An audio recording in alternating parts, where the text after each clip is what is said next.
Le tribunal correctionnel de Nanterre a condamné mardi l'ancien ministre Claude Guéant à 18 mois d'emprisonnement dont 12 assortis d'un sursis probatoire pour avoir délibérément minoré les frais de sa campagne législative de 2012.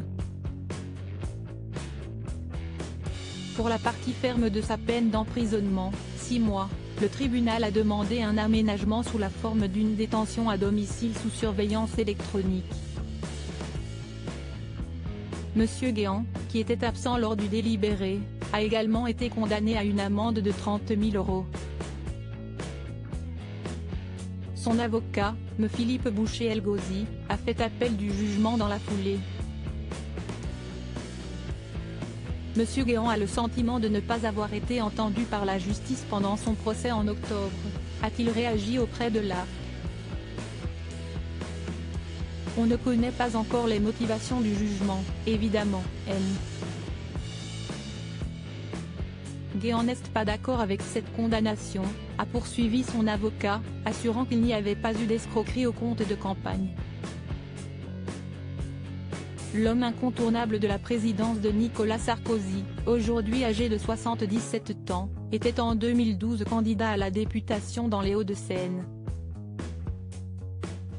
L'accusation lui a reproché d'avoir sciemment minoré ses comptes de campagne et ainsi obtenu un remboursement de plus de 30 000 €.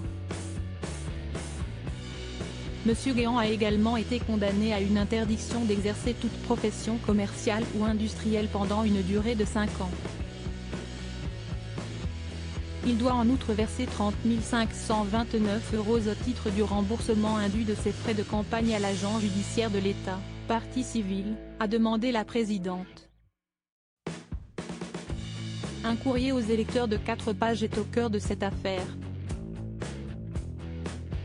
Dans cette lettre du 3 janvier 2012, Pierre-Christophe Baguet, maire UMP, devenu LR, de Boulogne-Billancourt et député sortant des Hauts-de-Seine, avait annoncé soutenir Claude Guéant pour lui succéder à l'Assemblée nationale. Il y avait joint la déclaration de candidature de ce dernier. Les deux prévenus contestent avoir cherché à faire financer ce courrier par la ville de Boulogne-Billancourt. Monsieur Baguet a pour sa part été condamné mardi à 8 mois d'emprisonnement assorti d'un sursis simple et à une amende de 3 750 €. La déclaration de culpabilité et la lourdeur de la peine sont incompréhensibles, a réagi auprès de l'AFP son avocat, Me Mario Stasi. Nous réfléchissons à faire appel, s'agissant d'une affaire où il n'y a pas de détournement de fonds publics, ni enrichissement personnel, ni préjudice de la ville.